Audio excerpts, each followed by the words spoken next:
Cordial saludo. Inicio la grabación de esta reunión en la mañana de hoy. Primer encuentro web del curso Geopolítica 10-2040 IMPEC. En primer lugar, vamos a hablar del curso. El curso pertenece al programa de Administración de Empresas. Es un curso de 2 créditos para el periodo 16-4-2023. Y pertenece al área complementaria de tipo teórico y es habilitable.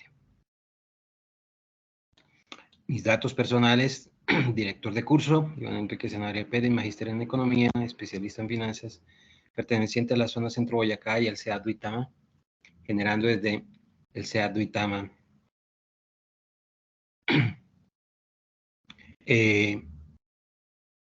Hoy en día voy a divulgar básicamente algunos aspectos atinentes al curso. Tiene que ver con la socialización de la agenda, la guía de actividades y el desarrollo de la temática. La socialización de la agenda está relacionada directamente con las actividades fase 1 y fase 2, tarea 1 y tarea 2 de este curso, IMPEC, y posteriormente daré inicio al desarrollo de la temática, pero también trataré algunos aspectos atinentes y relacionados con el desarrollo de estas actividades, términos de referencia, la guía de actividades, los elementos que componen estas dos actividades que se están desarrollando. La fase 1 ya se desarrolló y la fase 2 que se está desarrollando y está a punto de culminar. Agenda del curso. Entonces, recordar la tarea 1 es la tarea de reconocimiento que venció el 30 de agosto y tenía que ver con reconocer los conceptos de geopolítica, el sistema mundial o sistema mundo y la cooperación internacional.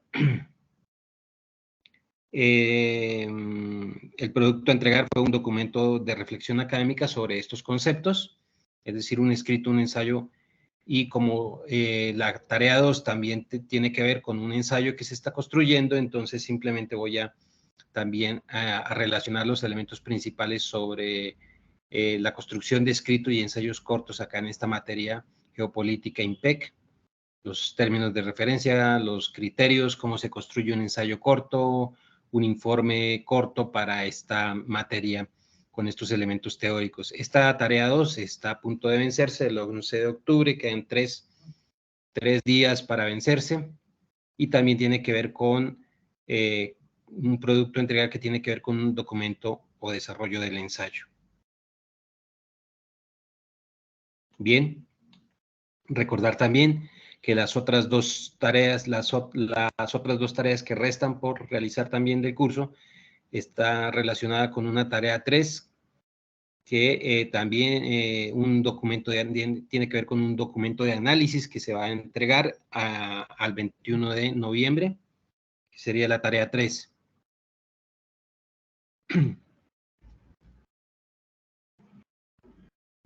Y la tarea 4, que es la tarea final, que es un documento sobre cooperación internacional,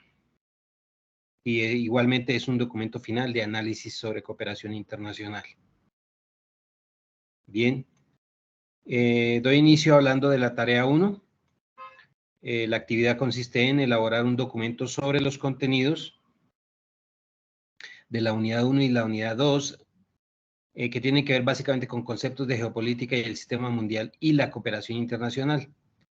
En esta primera fase del curso, entonces, en esta primera tarea del curso se entregan esos elementos. Es un escrito corto que generalmente no debe superar las 10 páginas, en tipo Word. Si se quiere, se convierte en PDF, pero realmente el escrito es corto, de no más de 10 páginas, no menos de 5 páginas, en donde se incluye una portada, una introducción, unos objetivos, un desarrollo del escrito con una reflexión académica y sobre esos conceptos solicitados. Y se remata con unas conclusiones. Entonces, la evidencia de trabajo independiente a entregar es un documento sobre los conceptos y contenidos de la unidad 1, conceptos sobre el sistema geopolítico mundial, el sistema mundial y la cooperación internacional, de los cuales elementos voy a hablar ahora cuando desarrolle el tema. La tarea 2 igualmente es un ensayo que contenga 3 temas que se han propuesto en esta guía de actividades para la tarea 2. Un primer tema es la importancia de la geopolítica, el segundo es la importancia de la configuración del sistema mundial entre los diferentes países, y el tercero es hitos políticos, económicos o elementos o hitos políticos, económicos, sociales y culturales que son muy destacados en la historia de las relaciones entre países. Entonces, igual, sobre estos 3 temas, cada uno ha de ser escogido. Se escoge uno de estos 3 temas, por ejemplo, el primero, o el segundo, o el tercero, por aparte. Y si, por ejemplo, se escoge el segundo tema, entonces, importancia de la configuración del sistema mundial, se habla sobre ese tema, con las fuentes de consulta reseñadas acá en el entorno, en este entorno de aprendizaje. Entonces, estos elementos importantes están ahí consignados en las fuentes de consulta sobre cada uno de los temas, y si se requiere consultar más, pues entonces se consulta y se consigna el escrito, que igual es un escrito corto, de no más de 10 páginas, no menos de 5 páginas, y se entrega y se aloja en el entorno de evaluación del trabajo. Ese trabajo en tipo Word, o si se quiere se convierte en PDF, tiene que estar con los elementos que ya siempre se requieren, que son una introducción, un desarrollo del trabajo, una portada, unas conclusiones, y claro que sí hay que realizar las referencias bibliográficas por medio del cual se consultó la temática. Entonces tiene que ver con estos elementos. Bien, voy a entrar a la temática de cómo construir un escrito corto en la UNAD, acá en la materia de geopolítica 10-20-40 para el IMPEC. Y hay que decir que esas dos tareas, tarea 1 y tarea 2, que se tienen que alojar en el entorno de evaluación y que por temas de extemporaneidad del tiempo se puede alojar, se puede enviar a través del correo interno del curso. Entonces, por temas digamos, de calendario académico, entonces se puede alojar en el correo interno del curso y enviar al director. Enviármelo a través del correo interno del curso, enviar esas 2 tareas y yo procederé a calificar. Pero ¿en qué consisten estas tareas? Realmente es construir unos escritos cortos para las temáticas que ahí se mencionan. Para la tarea 1 es la temática que tiene que ver con los contenidos de la unidad 1 y 2, y para la tarea 2 es escoger las 3 temáticas, alguna de las 3 temáticas que están planteadas ahí en la guía de actividades, en la guía de la tarea 2. ¿Y qué es un escrito corto académico en un curso como Geopolítica 10-20-40 IMPEC? Esto está relacionado directamente con la construcción de ensayos también, ensayos cortos, escritos cortos. Hay que decir que hay varios tipos de escritos en la actividad académica, en la universidad, y en la actividad académica se manejan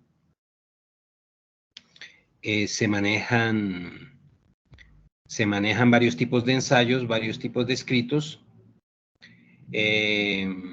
pero todos son de orden académico, con criterio académico, y básicamente los que se manejan en un curso como geopolítica y los que se piden en estas 2 tareas a construir y alojar en el entorno de evaluación van a ser escritos cortos de tipo, principalmente de tipo descriptivo expositivo. Aquí vemos en esta presentación, en esta diapositiva, que los escritos de tipo descriptivo expositivo tienen como objetivo eso, describir o mostrar elementos importantes de un fenómeno que se está abordando, conceptos de un fenómeno que se está abordando, describir y exponer algunas características y algunos elementos relativamente complejos sobre el fenómeno que se está abordando, aportando un poco la explicación con las propias palabras de quien escribe, basándose en esos argumentos, en esas conceptualizaciones que se tienen ahí en las fuentes de consulta. Esos 2 tipos de escritos también, pues son, como lo digo, son muy comunes acá, son los que generalmente se piden en las actividades académicas, en los cursos, en las tareas, pero también se pide y se construye en estas tareas los escritos tipo argumentativo, en donde ya se abordan elementos no solo conceptuales o cognoscitivos, sino se hace, y no solamente se hace una descripción y exposición digamos, de los componentes de un fenómeno que se quiere explicar, sino se argumentan ya elementos y percepciones personales de quien está escribiendo, basado, claro que sí, su argumentación en los conceptos que se están tratando del fenómeno. Entonces hay que tratar de exponer unos argumentos un poco más elaborados y más complejos, imprimiendo un poco la postura personal de quien está escribiendo. Pero también en la universidad y los criterios los escritos de tipo académico que también se abordan acá en el quehacer académico en la universidad, en la UNAD y en estos cursos como geopolítica, son los escritos de tipo crítico, en donde no solo se argumentan, sino se exponen unas ideas y unas ideologías y unas opiniones y puntos de vista acerca de una literatura y de un fenómeno que se está abordando, en donde se plasma todavía de manera más profunda y un poco más argumentada la visión del escritor y de quien está escribiendo el escrito. Todos estos elementos, todos estos tipos de ensayo, de escrito corto, desde el descriptivo, expositivo, argumentativo y crítico, son los básicos que se afrontan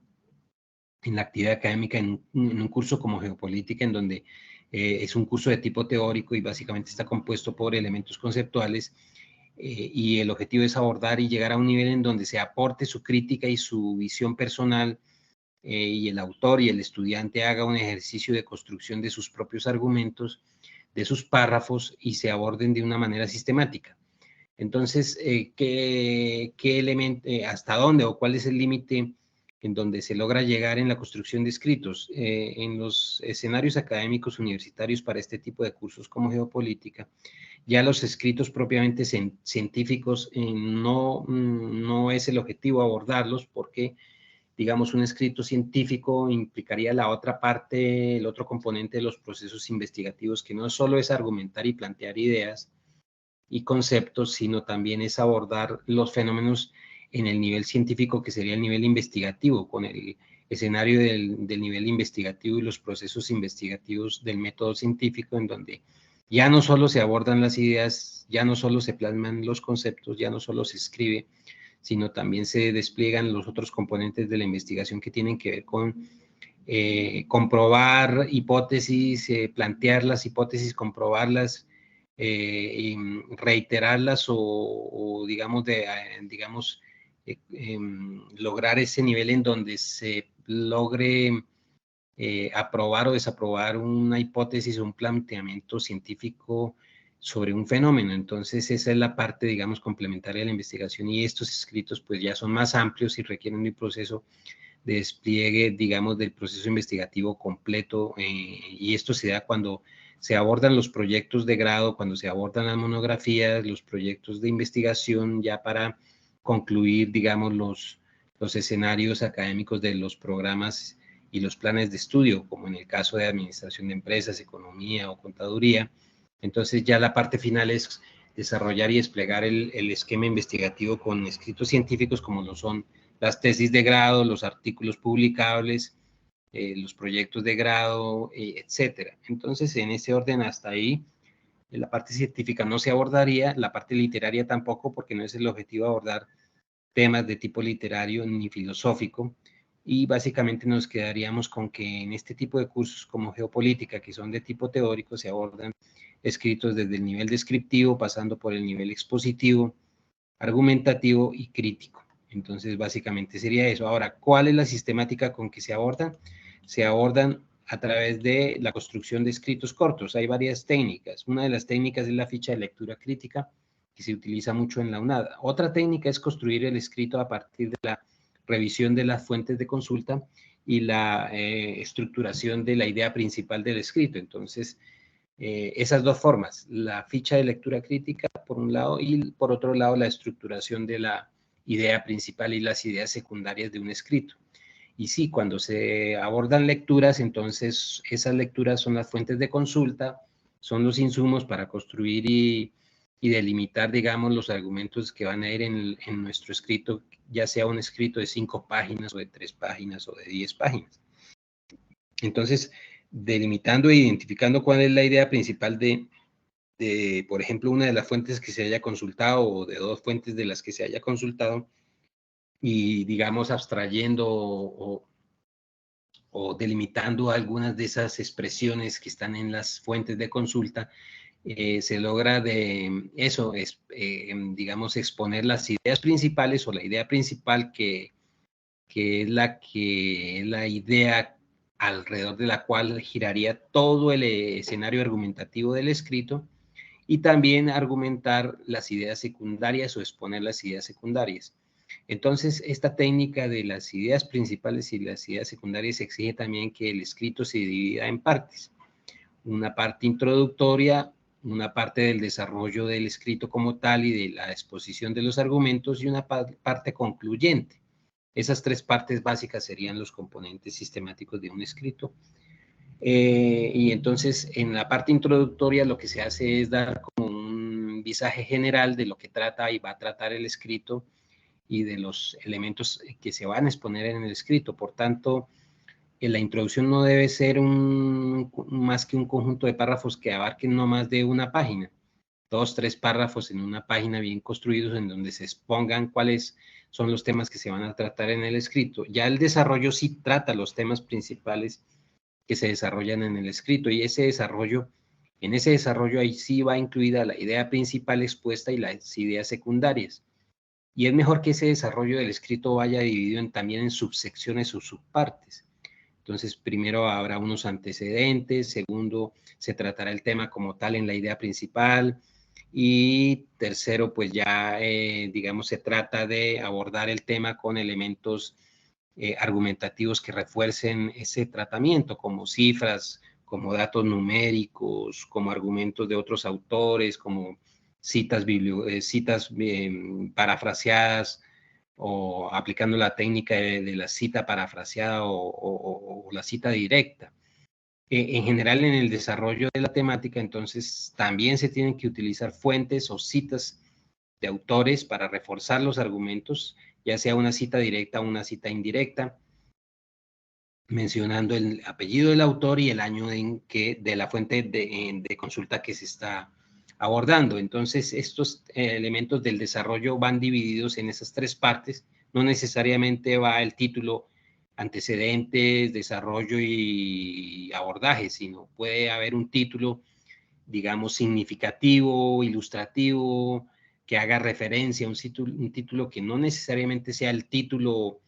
de las partes como desarrollo o argumentos, sino un título que haga una referencia indirecta y figurativa. Entonces son títulos figurativos sobre lo que se está tratando. Ese es el primer sistema, el sistema de abordaje de los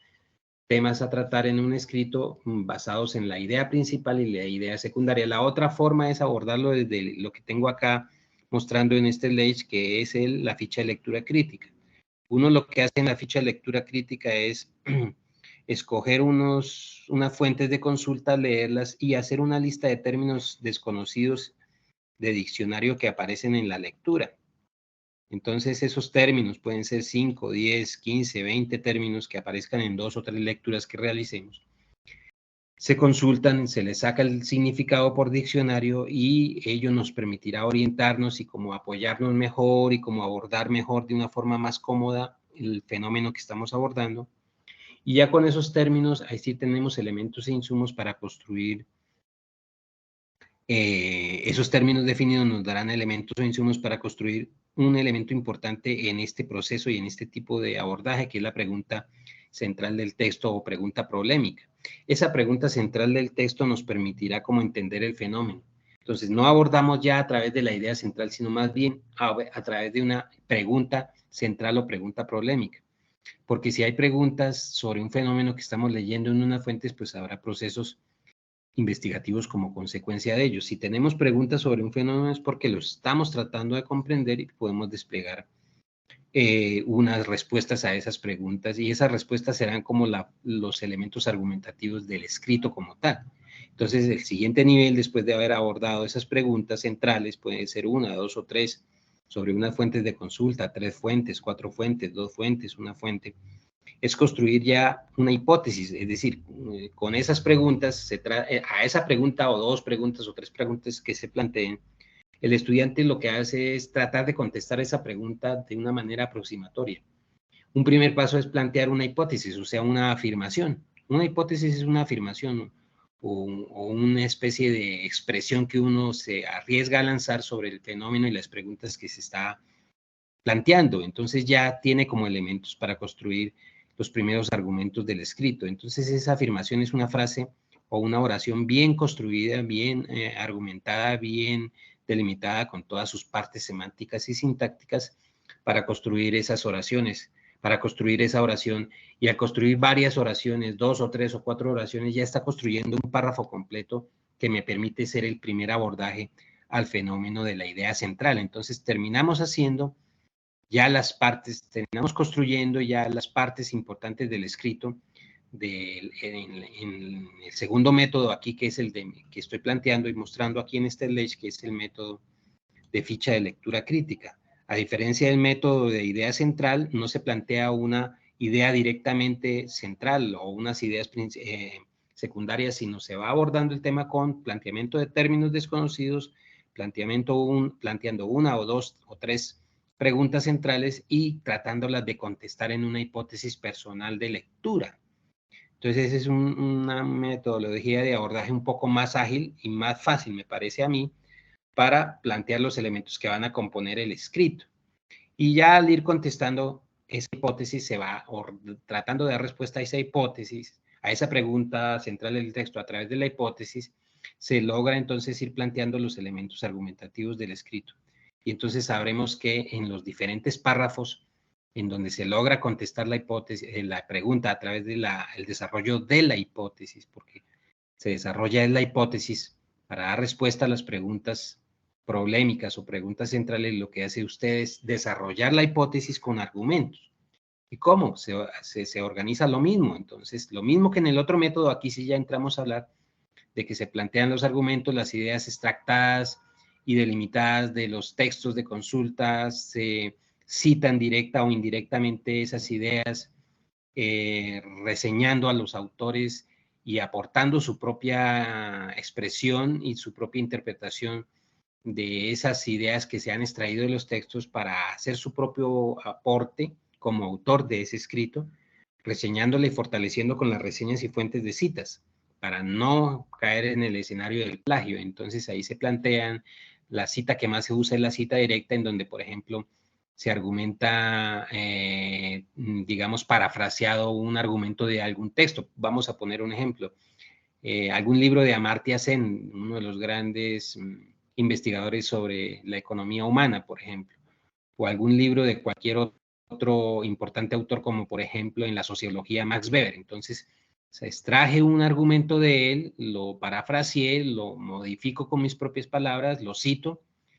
poniendo entre paréntesis la citación en donde está el apellido, el autor, por ejemplo, Weber, y el año en que se publicó esa fuente de consulta, por ejemplo, Weber 1950, por ejemplo. O Sen, Amartya Sen, por ejemplo, Sen 2005. Entonces, esa citación así directa, parafraseada, pero mencionando entre paréntesis el año y el apellido del autor, es un parafraseado tipo norma Zappa, en donde se nos permite mencionar el autor, el apellido del autor y el año de la fuente de consulta en que se emitió.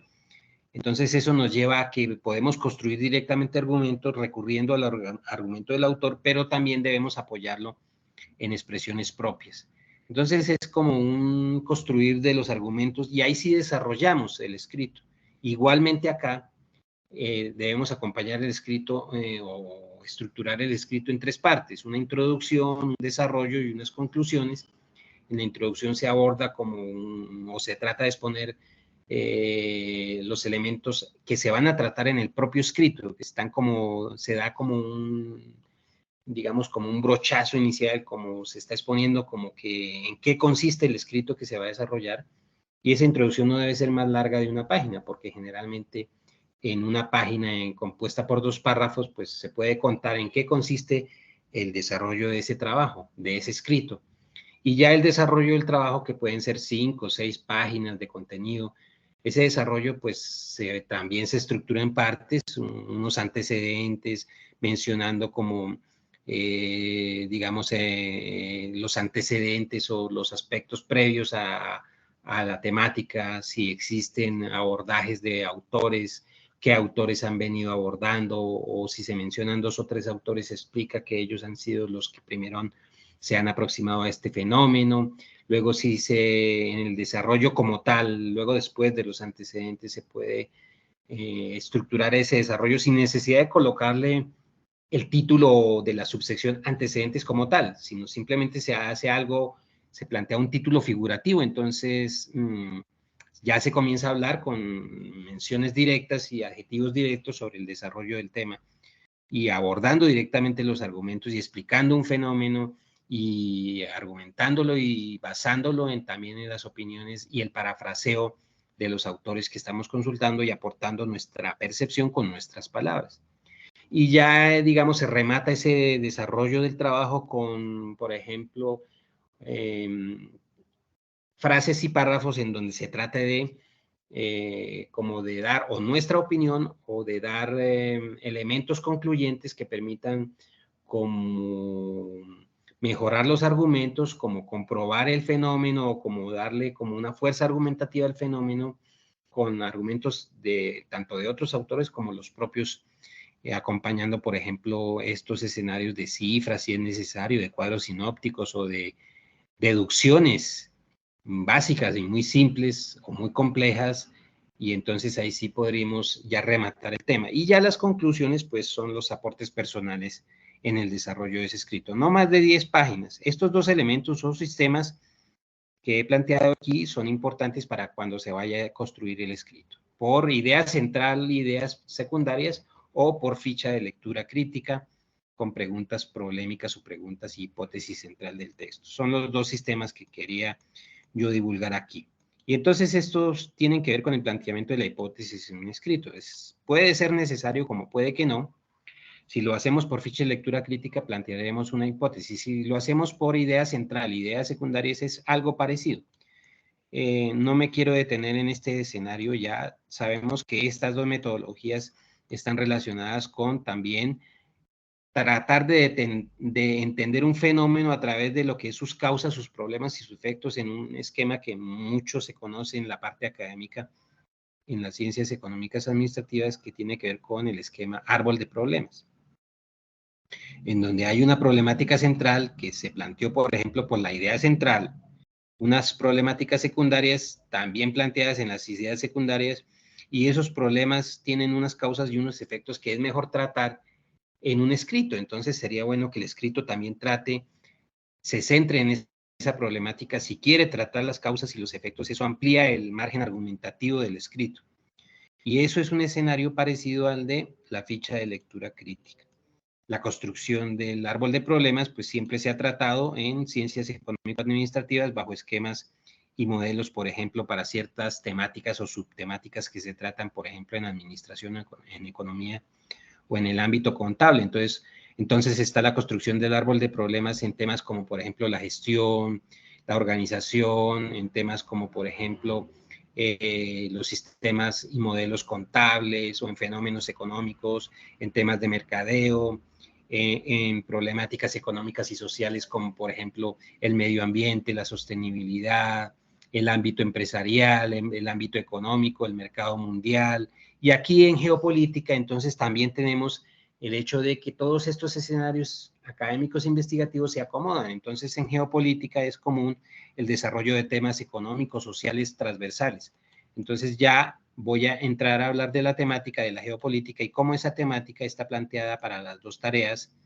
que se desarrollan y que van a desarrollar bajo estos criterios que yo les traigo y les he mencionado acá y les he insinuado que pueden utilizar, concluyendo que todas las problemáticas del ámbito de las ciencias económico-administrativas aquí en la administración de empresas y en la materia geopolítica, pues se trata la problemática, se tratan las causas de esas problemáticas y los efectos con criterio académico. Entonces, es eso. Ahora bien, ¿cuáles son las temáticas de la geopolítica? Pues la geopolítica es una ciencia transversal a las ciencias económico-administrativas y es una ciencia que nació a finales del siglo XIX, principios del siglo XX, como una subciencia o subdisciplina del conocimiento que conjugaba elementos de otras disciplinas como la geografía, la ciencia política, el derecho internacional, la sociología, la historia y la economía. Incluso la ciencia que tiene que ver con la relación entre empresas. Entonces, la geopolítica es un conocimiento muy transversal a todas las ciencias económico-administrativas y tiene que ver mucho sobre todo con la economía y las relaciones globales entre países en el ámbito del mercado mundial hoy en día, porque hoy en día son los países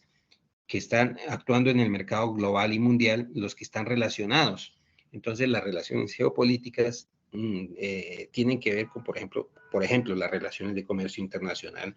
entre países, por ejemplo, entre zonas de comercio, entre bloques de países, como por ejemplo las relaciones geopolíticas y comerciales que se desatan entre Europa y Latinoamérica. Entonces tenemos ahí dos tipos de bloques económicos, políticos y sociales y globales relacionados en el mundo. En el ámbito, por ejemplo, de la globalización que se ha venido dando en los últimos 20, 30 o 40 años y quizá desde los últimos 50 años, finales del siglo pasado, siglo XX, cuando se dieron los procesos de apertura económica y mundial de los países frente a los países potencia, que eran Estados Unidos, Europa, Japón, que estaban constituidos como países productores de tecnología, productores de recursos, digamos, de tecnologías y tenían la ventaja mundial en escenarios como el comercio global, desatando todas estas relaciones para países o frente a países que no tenían o no han tenido nunca esas tecnologías y que desarrollan unas relaciones de comercio en donde los países latinoamericanos, por ejemplo, los países africanos y los países del sudeste asiático, se denominan países emergentes y países subdesarrollados, y los países que tienen las tecnologías como Estados Unidos, Europa, Japón, Corea del Sur, son los dueños de la tecnología. Y ellos nos venden tecnología a nosotros como países dependientes de esas tecnologías y nosotros les vendemos a esos países entonces materias primas, bienes básicos, bienes agropecuarios, alimentos, bienes minerales, etcétera. Entonces se convierte en un escenario en donde hay unas relaciones económicas en unas condiciones de desigualdad, por ejemplo, los países que venden tecnología frente a los países que venden recursos naturales. Y eso es un ámbito de estudio de la geopolítica en el escenario económico, porque también no solo hay relaciones económicas, por ejemplo, está por eso la Organización Mundial de Comercio como un ente rector mundial, como un organismo multilateral que se desarrolló a raíz de todos estos procesos de globalización. Y entonces están las relaciones políticas al interior de esas relaciones económicas de los países. Entonces terminan relacionándose los gobiernos entre sí, y los gobiernos están relacionados con lo que se conoce como el Estado-Nación. Cuando hay relación económica y geopolítica entre un país como Estados Unidos o como Gran Bretaña y un país como Colombia o como Brasil, pues hay relaciones de Estado-Nación entre sí. Y entonces estos elementos son los que conforman el estudio de la geopolítica. Entonces, veremos que hay dos unidades en el curso en donde se revisan los conceptos generales sobre ese sistema geopolítico mundial y global y el contexto histórico, y unos elementos que están relacionados con ya el papel que juegan estos bloques económicos en la geopolítica mundial, entre ellos el papel desempeñado por América Latina y Colombia en todo ese proceso geopolítico con su contexto histórico y su contexto actual. ¿Qué está haciendo Colombia y Latinoamérica en ese contexto geopolítico actual? ¿Cuál es el papel que está desempeñando en las relaciones geopolíticas entre Estado, nación y países? Y entonces hay unos principios fundamentales de la geopolítica que inició siendo como ciencia, como le mencioné, por allá en el siglo XIX, finales del siglo XIX, principios del siglo XX, por allá en Europa, en las academias y en las universidades europeas y norteamericanas, como una ciencia que era derivada de la ciencia política, pero que después se volvió más transversal a las otras ciencias sociales, económicas y administrativas. Entonces fue un compendio de la geografía política, la geopolítica, la ciencia política, como ya lo dije. Y aquí hay unos conceptos importantes que hay que comenzar a abordar, que están relacionados y que se tratan alrededor de todo el desarrollo del curso. Un primer concepto está extraído de la ciencia política como tal, y es el concepto de gobierno, y este concepto está relacionado con el concepto de Estado. Entonces, una cosa es gobierno y otra cosa es Estado. Estado es todo un conglomerado y el Estado está conformado por unos elementos políticos para los países. No es lo mismo país que Estado. Bueno, Colombia es un país, tiene un gobierno y es un Estado-nación. ¿Por qué es un Estado-nación Colombia? Porque tiene sus componentes para así denominarse como Estado-nación. ¿Cuáles son? Un territorio geográfico con unas fronteras, una población más o menos equiparable, digamos, definida, que vive en unas subregiones de ese territorio, con unos elementos en común, como un idioma, una cultura, una historia, unos elementos étnicos relativamente aproximados y relativamente estandarizados, y tiene unas instituciones que conforman un Estado, un gobierno de ese Estado, y esas instituciones gubernamentales están aceptadas, tienen un sistema legal estructurado en un sistema constitucional de gobierno, una constitución política, unas leyes, unas instituciones como por ejemplo un poder ejecutivo central, un poder legislativo, un poder eh,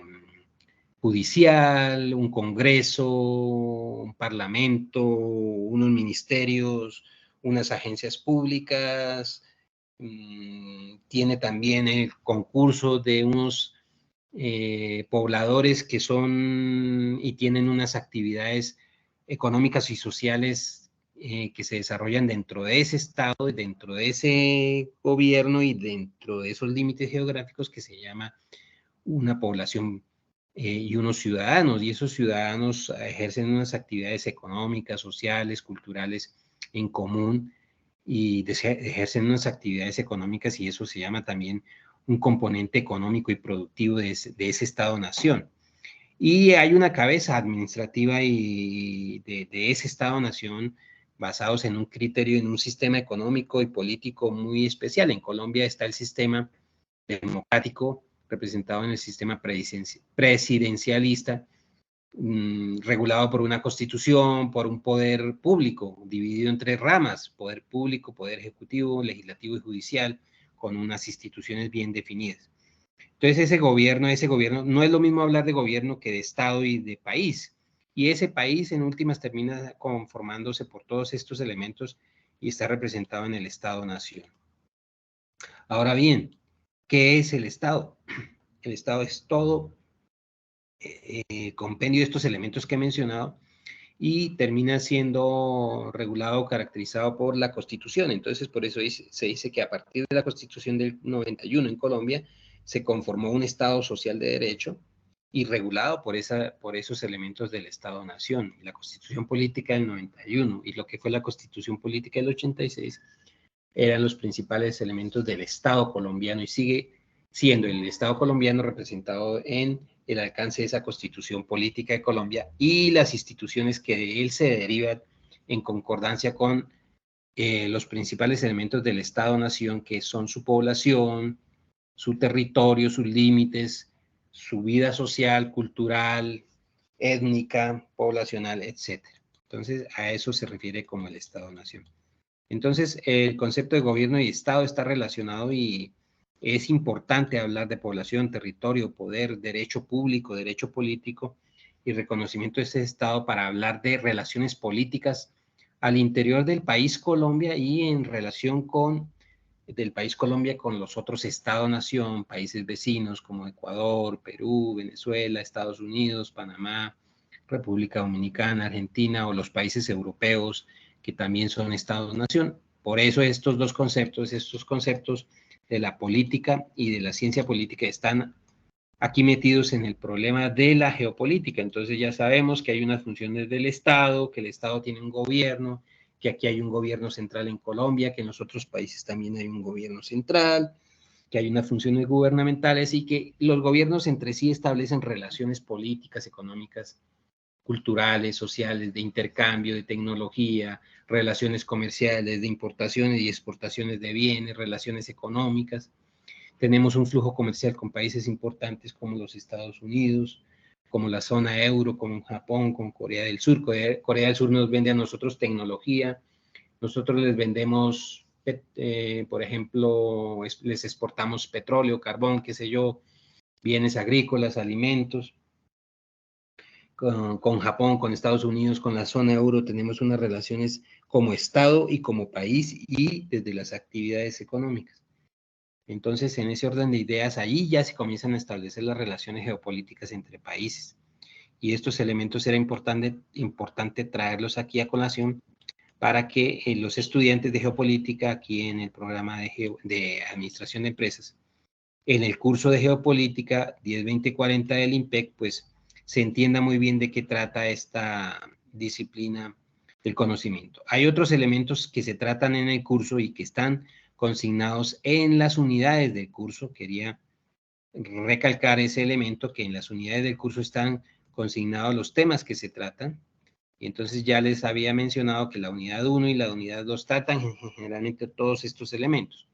entre ellos estos conceptos, pero también hay otros elementos que se tratan y que para la unidad 1 y para las actividades de la unidad 2 se van a tratar muy bien y mucho.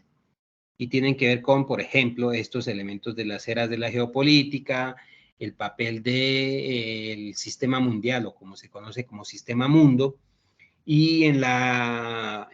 unidad 2 se tratarán los temas que tienen que ver ya no solo con la geopolítica, sino con la cooperación internacional. Y entonces ahí ya aquí hablamos de relaciones internacionales. Entonces comenzamos a hablar de la geopolítica como una ciencia de relaciones internacionales entre países. Y entonces ustedes como estudiantes entenderán que no solo hay instituciones a nivel nacional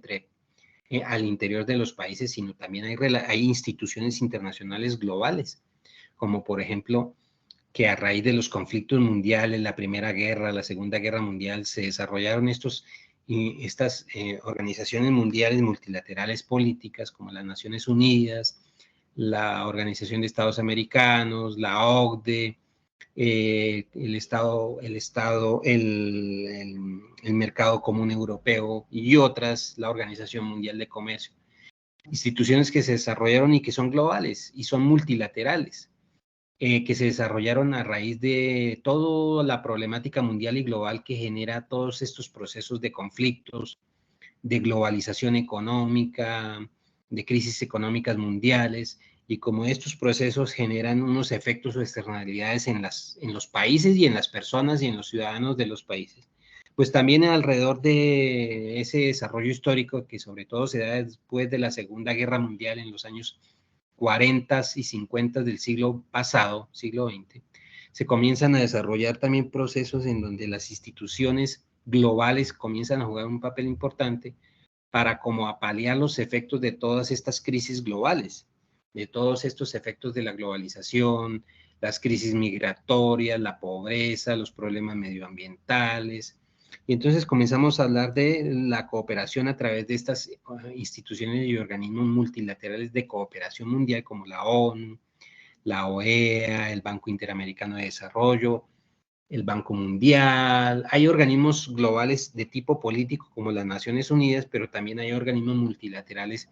de cooperación y asistencia técnica y financiera a los países, como por ejemplo el Banco Mundial.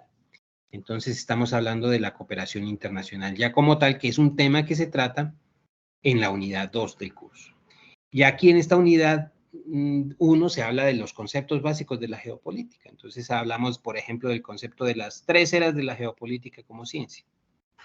Entonces hablamos de la época en que se desarrollaron los grandes imperios, por allá en los años de la Edad Moderna, desde los años 1600, 1700, pasando por la época de los 1800, el siglo XX, los años 1900 hasta la actualidad, las 2 décadas que llevamos de este siglo, en donde se desarrolló la geopolítica como ciencia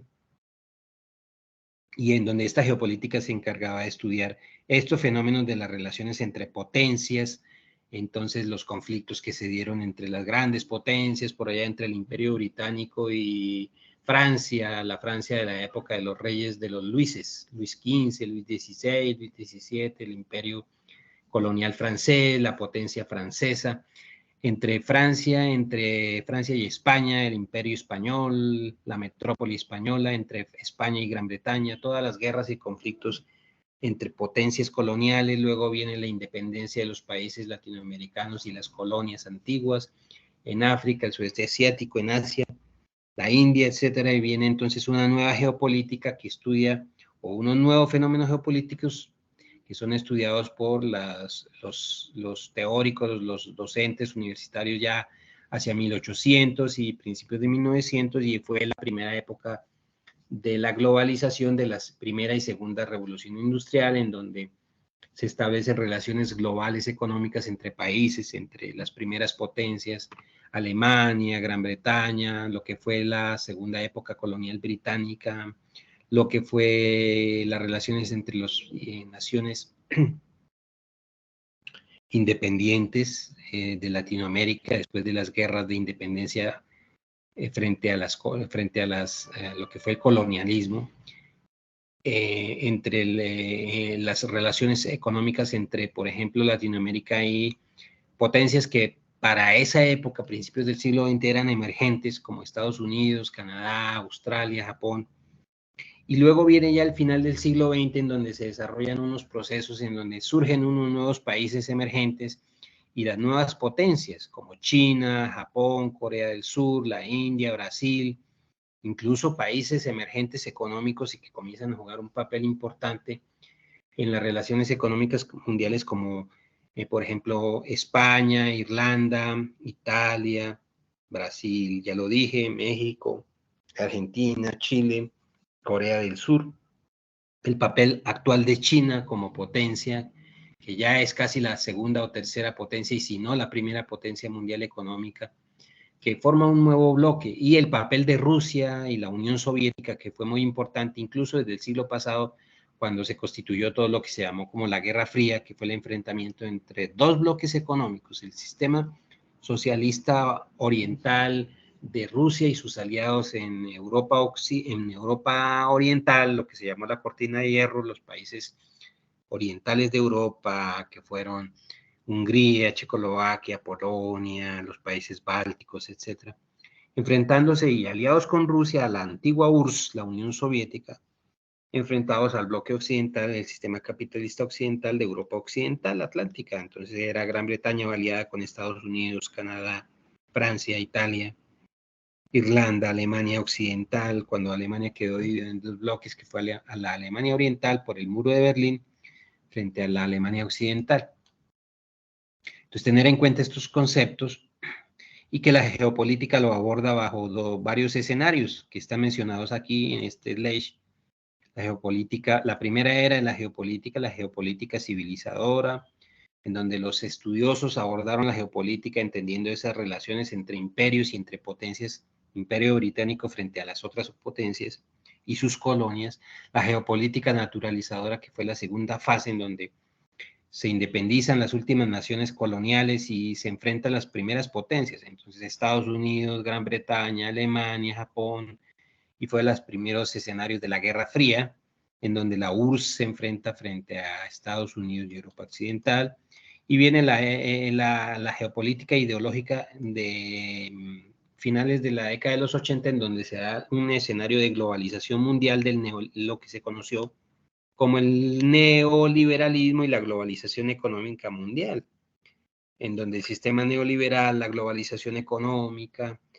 la Organización Mundial del Comercio, las relaciones globales económicas, comerciales entre países comienzan a primar. Entonces ya no es una geopolítica de la Guerra Fría como lo fue en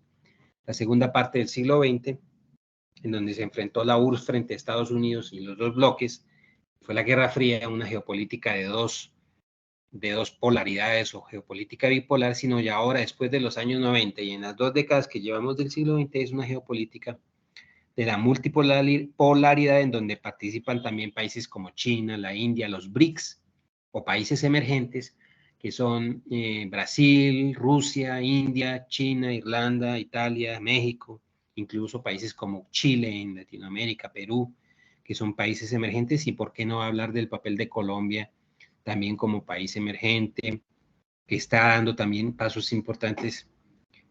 para ser un activo participante en la geopolítica mundial. Todo esto después de la Segunda Guerra Mundial y luego del advenimiento de la guerra que tuvo que enfrentar Estados Unidos en el conflicto Irak-Estados Unidos, la guerra con Irak, la guerra con Afganistán, el conflicto del Medio Oriente, ahí en donde siempre se enfrentan, y lo están haciendo en estos momentos Israel frente a todo lo que es Palestina, Beirut, frente a su guerra fría con Irán. Y en estos momentos que se está dando y se está desarrollando en estos días un choque entre Israel y el territorio palestino, que está dejando pues un saldo importante de consecuencias, muertos civiles y un enfrentamiento militar en estos días, como lo estamos viendo en las noticias. Entonces, sobre estos temas trata la geopolítica actual y sobre elementos también pasados, pues que elementos también pasados que se trata en el marco histórico de la geopolítica. Entonces, llegamos a la conclusión académica de que la geopolítica también analiza todos estos problemas de los bloques mundiales de países, los bloques económicos, ya sea por cercanía de territorio, por cultura. Por ejemplo, tenemos el bloque latinoamericano y suramericano por proximidad cultural, idiomática, por tener un solo idioma, por haber sido, porque son países que se originaron en los procesos coloniales de España y Portugal. Entonces tenemos Suramérica, la herencia hispanoparlante y portugueso parlante o portugués parlante de Brasil, pero tenemos el bloque de Norteamérica que tuvo su relación con Gran Bretaña y Francia como eje territorial colonial. Entonces es la conformación de Estados Unidos y Canadá como las potencias de origen británico anglosajona. Y tenemos, pues, por el otro lado, entonces, lo que es el aporte colonial hispánico de España como potencia y lo que legó después con los países que heredaron todos estos influjos culturales de la madre patria España y Portugal, de la península ibérica hacia el resto de Latinoamérica. Y tenemos también los bloques europeos que tuvieron un influjo importante colonial en el norte de África, África ecuatorial, África central, el sur de África, pero también en el lejano oriente. Entonces, lo que es la India, que fue en un momento colonia británica, las excolonias francesas allá en la Indochina, el influjo de Rusia y el Imperio Ruso, y luego la URSS, Unión de Repúblicas Socialistas Soviéticas, como se conoció cuando fue el bloque comunista en la Guerra Fría, como ya lo he venido mencionando, y su poder de disuasión político y militar frente a Europa Oriental, en los países de Europa Oriental, como ya los mencioné, Hungría, Yugoslavia, Checoslovaquia, los países balcánicos, los países bálticos, y por otro lado está Europa Atlántica, siendo siempre aliada de Gran Bretaña y de Estados Unidos, y por el otro el papel de los países nórdicos, Suecia, Noruega, Dinamarca, que son los más septentrionales, son del norte de Europa. Pero también está el problema del bloque político y geopolítico de Medio Oriente, que hemos venido ya mencionando acá, como lo acabé de mencionar, el cual siempre ha desarrollado un proceso conflictivo, en particular en las relaciones entre el Estado de Israel, el territorio palestino y el conflicto que se está viviendo actualmente y en estos días, que es un conflicto bélico que ya está dejando pues saldos de muertos civiles, heridos, muertos y combatientes entre las dos facciones, entre el ejército israelí, el ejército y las facciones, digamos, las facciones ofensivas de las guerrillas palestinas, con apoyo muy posiblemente de países como Beirut, Irán, incluso de pronto apoyo de las facciones terroristas de otras zonas del Medio Oriente. Llámese Libia, llámese Egipto, llámese quizá la zona de Arabia o quizá la zona del lejano oriente como Irán e Irak. Entonces, esto es un conflicto que está reflejando pues todas las tensiones que ya siempre se han venido presentando en la actualidad en esa zona geopolítica mundial que es muy clave, que es el Medio Oriente, en donde el papel de Israel siempre ha estado aliado de los Estados Unidos y de Occidente frente al poder político de lo que es Palestina, aliado de los países árabes y de las influencia de las zonas árabes, en donde la religión musulmana pues juega un papel muy importante en sus dos facciones, que es la facción chiita y la facción sunita. Entonces, pues es como esta conflictividad que se ve reflejada en este proceso que se está viendo por noticias, por la prensa actualmente, en donde ya hay, digamos, un enfrentamiento bélico que lleva más de 4 días y que es el reflejo de lo que ha venido siendo históricamente el conflicto del Medio Oriente, que hay que entenderlo también porque es importante en los fenómenos geopolíticos mundiales. En términos generales, hay unos antecedentes históricos de la geopolítica en los cuales no me voy a detener, que se pueden averiguar en las fuentes de consulta. Hay unas bases teóricas, hay unos primeros teóricos o profesores o aportadores de la geopolítica o estudiosos, sociólogos, juristas, economistas, historiadores que aportaron en sus primeros escenarios a la geopolítica. Voy a mencionarlos, entre ellos Ratzel, por ahí en Alemania, de finales del siglo XIX, principios del siglo XX, que comenzó a aportar al estudio de la geopolítica y que hizo unas aportaciones de cómo entender la geopolítica. Comenzó a hablar de el Estado-Nación. Ratzel fue el primero de que comenzó a hablar del problema del Estado-Nación y de la relación entre Estados-naciones, entre sistemas políticos y culturas. Fue el primero de los que comenzó a definir el Estado-Nación, sus elementos y todo su proceso político, porque en esa época, hacia finales del siglo XX, Alemania, Italia y otras zonas europeas se estaban conformando como los primeros estados-nación. Acordarnos que Alemania no era un país como tal, sino era un conjunto de reinos: Baviera, Austria, Hannover, las zonas, digamos, más occidentales de Alemania, Frankfurt, eran como zonas o regiones, Alsacia, Lorena, eran como zonas o subregiones. Prusia, la zona alemana más occidental o más oriental, eran un conjunto de regiones que eran gobernados por pequeños reinos, pero que después, al final del siglo XX, se conformaron en un Estado-nación bien conformado, bien constituido, que lo que dio a llamarse el elector alemán, o en la conformación final del Estado alemán, que nace con sus primeras expresiones políticas, como fue el Segundo Reich y el Tercer Reich, en lo que después se desarrolló en la Primera y Segunda Guerra Mundial, enfrentándose el Estado social alemán, nacionalsocialista alemán o nazi, frente a las otras potencias europeas, y nacen los primeros conflictos, Primera y Segunda Guerra Mundial del siglo XX, y que después ya conforman el Estado alemán moderno, que es pues el país Alemania, que ya es un país más multicultural, pero conformado como en un Estado-nación y un país conformado con todos sus elementos. Entonces Ratzel hace aportaciones a ese estudio. También Jelin, que fue un geopolítico, profesor, historiador, sociólogo, nacido en Suecia, también a principios del siglo XX, del siglo pasado y finales del siglo XIX, aportó su visión de la geopolítica y del Estado-nación en la comprensión de estos fenómenos, hablando de esos elementos del territorio, del Estado, del pueblo, de la cultura, la economía, la sociedad y el gobierno, como los componentes de lo que es la geopolítica. Entonces, eso coincide con lo que hemos venido diciendo acá, que los estados-nación son la conformación de una cultura, una población, dentro de un territorio con unos límites geográficos, pero que están constituidos y acompañados por una población, una cultura, una relativa uniformidad étnica y cultural, racial, histórica, de pueblos en un territorio, conformados y regulados por un gobierno, unas instituciones, unas leyes, una constitución política, un sistema de gobierno, llámese, por ejemplo, democrático, presidencialista, parlamentario. Entonces tenemos, por ejemplo, que Gran Bretaña es un sistema parlamentario, entonces es una monarquía parlamentaria en donde hay un rey, pero hay un parlamento que regula al poder ejecutivo. Entonces el poder legislativo, que es el parlamento, regula las acciones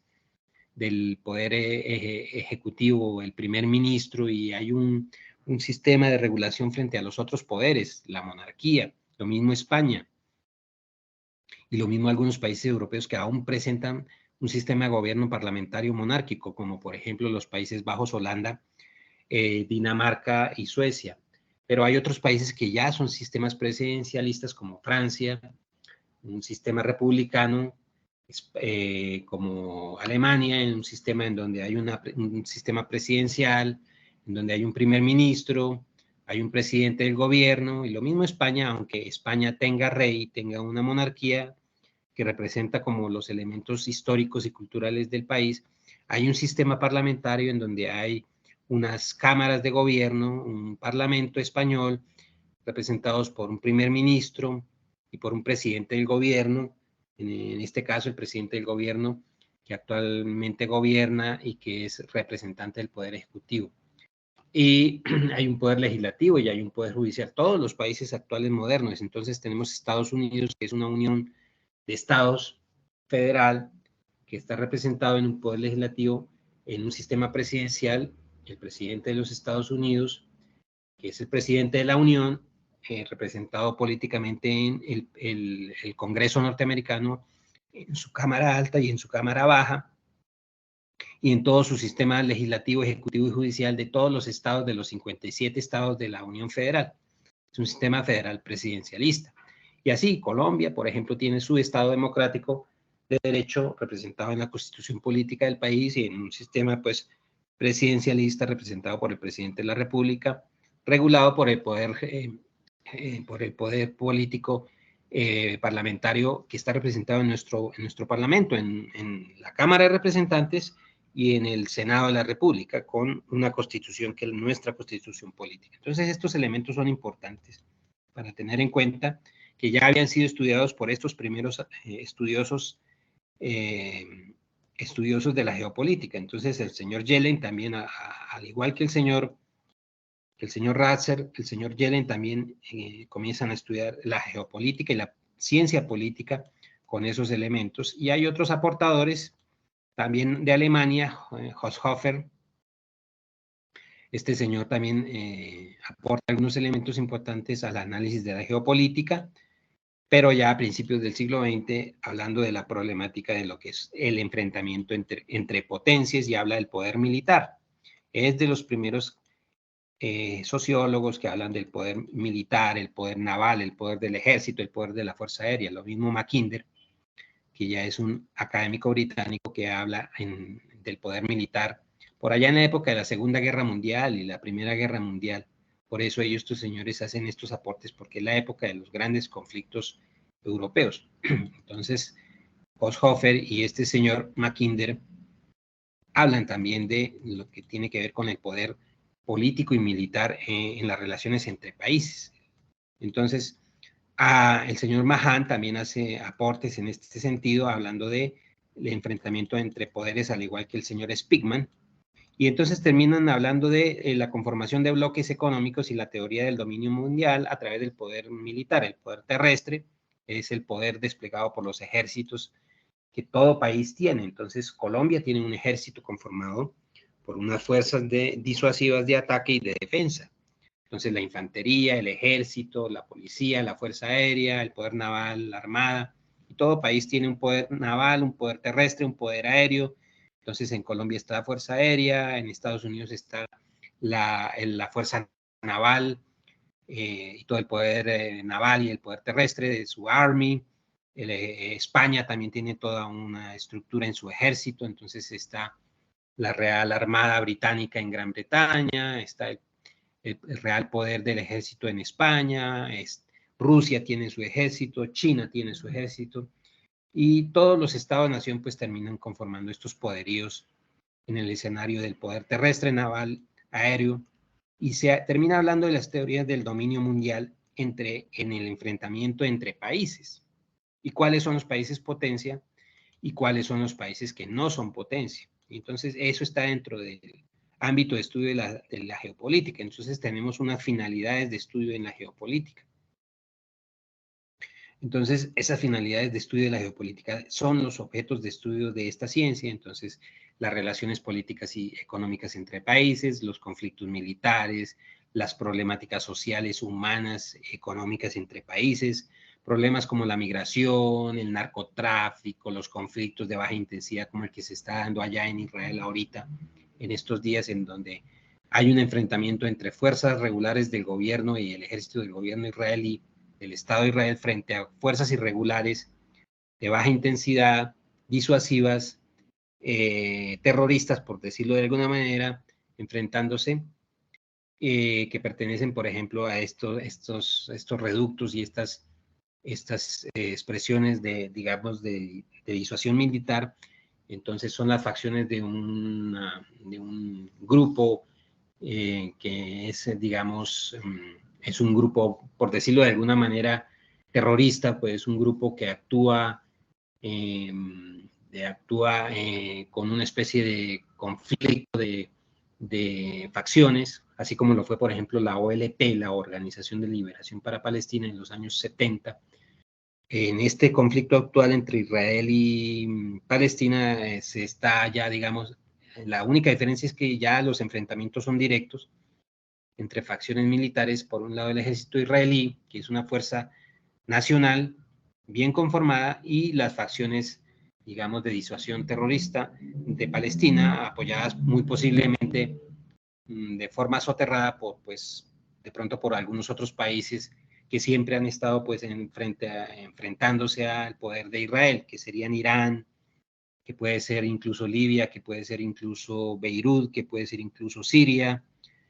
Bueno, hay muchas posibilidades de desarrollo de este conflicto. Entonces, la geopolítica trata todos estos elementos. Yo simplemente quería tratar estos conceptos acá. Yo voy dando por finalizado este primer encuentro web para el curso de Geopolítica 10-20-40 aquí en el IMPEC, para el IMPEC de la UNAD, y que pertenece al programa de Administración de Empresas, y del cual queda la grabación, y que será divulgada esta grabación, obviamente, por los canales del curso 10-20-40, Geopolítica 10-20-40 IMPEC, a través de los canales del curso, como el correo interno del curso, etcétera. Y pues espero sirva de insumo para construir el desarrollo de las tareas 1, 2, 3 y la tarea final, la tarea 4, que es el informe final. Voy a proceder a salir de la presentación. Voy a proceder a cerrar la grabación. Voy a, en primer lugar, cerrar la transcripción. Voy a proceder a cerrar la grabación, dejar de grabar y agradecer esta oportunidad, y espero sirva de insumo académico para el desarrollo de las actividades. Muchas gracias. Voy a detener la grabación.